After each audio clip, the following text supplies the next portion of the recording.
Death Note. It's an old classic that nearly everyone loves. Other slightly less well-known classics are Monster, Code Geass, Evangelion, or even Fullmetal Alchemist. They all have one thing in common. They're the 1%. Now, yes, they're great series, but what does that really mean? And what do we consider a really great series? In order to be practical, I'll set the threshold to AniList's rating of 80%. So anything that or higher is accepted. I think we can all agree that an 80% series is a great one.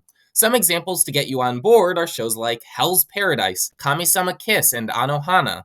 Now then, let's get into it. Just like all good stories, this one starts at the beginning. Not here, but here. You see, back in the day, anime wasn't big, nor was it known worldwide. After all, the word anime just means cartoon in Japanese, and we only recently dabbled in dubbing at this point, which is a good indicator of our audience size. Tomorrow's Joe, which aired in 1970, put up a cool 80% to meet the threshold. But how hard was it to do that at the time?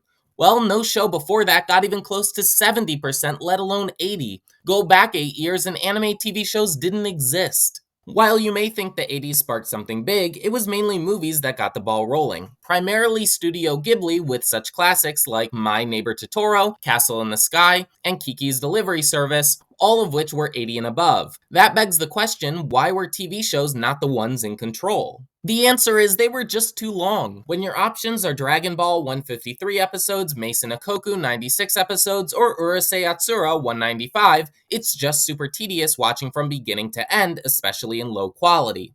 Remember, there weren't HD TVs at the time or online streaming. Everything you see here had to be aired on cable in an aspect ratio that doesn't mesh well with today's standards. There just weren't many options to choose from given all these shows were made using cell animation. For those that don't know what cell animation is, it's when you draw on a cell with heavy acrylic known as cell paint. At the time, you were practically painting every character, every background, and every expression, making it not only a super tedious undertaking, but an expensive one too. This form of animation only shifted to digital around the early 2000s. An example of one of the last anime with this technique, besides Outliers, was Maho Romantic Automatic Maiden, airing late 2001. On to the 90s, if you really want a specific year when the boom of anime came to be, you're probably looking at 1995. Pre-95, only 5 shows were 80% or higher, though every year since Neon Genesis Evangelion came out, there's been at least one show reaching that 80% mark.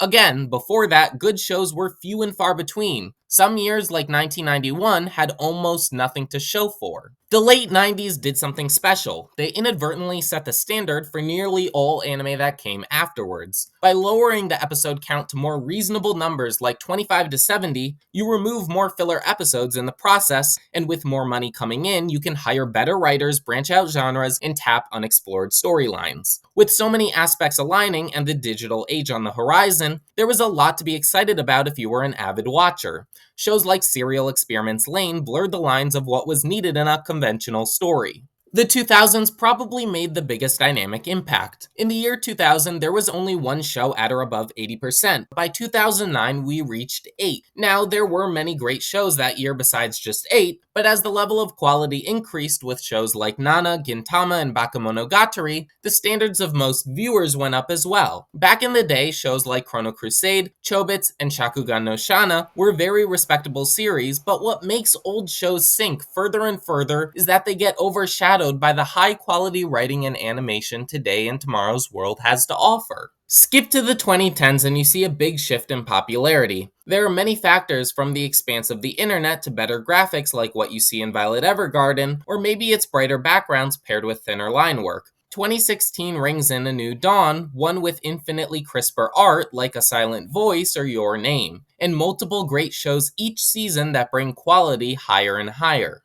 Fast forward to last year, and well over 20 shows hit the great series mark. The year before held similar numbers too. Point being, if we compare newer up-and-coming series to what was once our pride and joy, for any old shows that may have faltered just slightly, those differences in quality become night and day. As we become better storytellers, designers, and animators that with finer skills and newer programs will rewrite what a good show is today. So to answer if old anime is objectively worse, the answer is some are, but it's also a combination of newer shows succeeding where those before failed. Now then, I hope you enjoyed a bit of anime's history along the way, and as always, I'll see you next time.